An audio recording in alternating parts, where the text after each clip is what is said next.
PM Narendra Modi आज अपना 74वां जन्मदिन मना रहे हैं। अगले साल वो 75 साल के हो जाएंगे। 2014 में जब मोदी पीएम बने थे तो उन्होंने पार्टी में एक नया नियम लागू किया था कि 75 साल के ऊपर के नेताओं को रिटायर कर दिया जाएगा।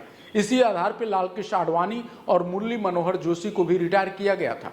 तो अब सवाल ये है कि क्या अगले साल 75 साल के होने पर पीएम मोदी भी आडवाणी की तरह रिटायर कर दिए जाएंगे या उनके लिए बीजेपी अपने ही बनाए नियम को तोड़ देगी। ऐसा इसलिए क्योंकि अमित शाह ने हाल ही में ऐलान किया है कि 2029 में भी पीएम मोदी ही होंगे। तो क्या मोदी पर बीजेपी का बनाया ये नियम लागू नहीं होता या फिर उनके लिए नियम टूटेंगे? चलिए इस पे विस्तार से चर्चा करते हैं। वीडियो अंत तक जरूर देखिएगा।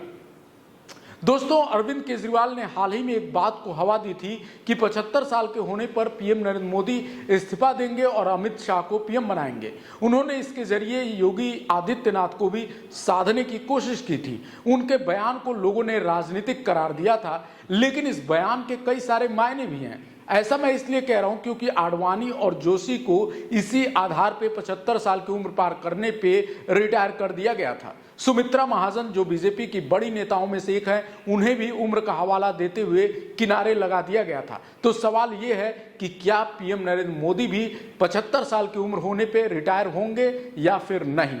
क्या उनके लिए नियम तोड़े जाएंगे? इसके जवाब में जो तर्क दिया जा रहा है वो ये है कि पीएम नरेंद्र मोदी भले ही 74 साल के हो गए हों, लेकिन अभी भी 60 साल की उम्र के नेताओं की तरह उनमें पूरा जोश दिखता है। अभी भी वो दिन के 20-20 घंटे काम करते हैं। सोशल मीडिया से लेकर रैलियों तक उनकी ऊर्जा ऐसी दिखती है कि लगता है कि वो आने वाले 10 साल तक अपना बखूबी काम निभा सकते हैं।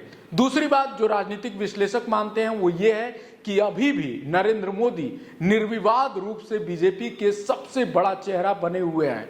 दूसरा, इसका कोई विकल्प अभी तैयार नहीं हो पाया है। ऐसे में बीजेपी की खुद भी मजबूरी है कि वो 2029 में पीएम मोदी को ही प्रोजेक्ट करे, यानी जो पीएम फेस है वो मोदी उस फेस के लिए इतने जरूरी हो गए हैं कि खुद बीजेपी की मजबूरी है कि 2029 में उनको इन्हें ही लाना पड़ेगा।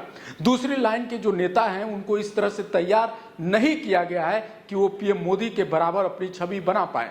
दूसरी बात यह भी है कि लोगों में विश्वसनीयता की बात करें या विदेशी मंचों पे भारत की मजबूत दावेदारी की बात करें तो मोदी से बेहतर विकल्प अभी बीजेपी में कोई नहीं दिखता है।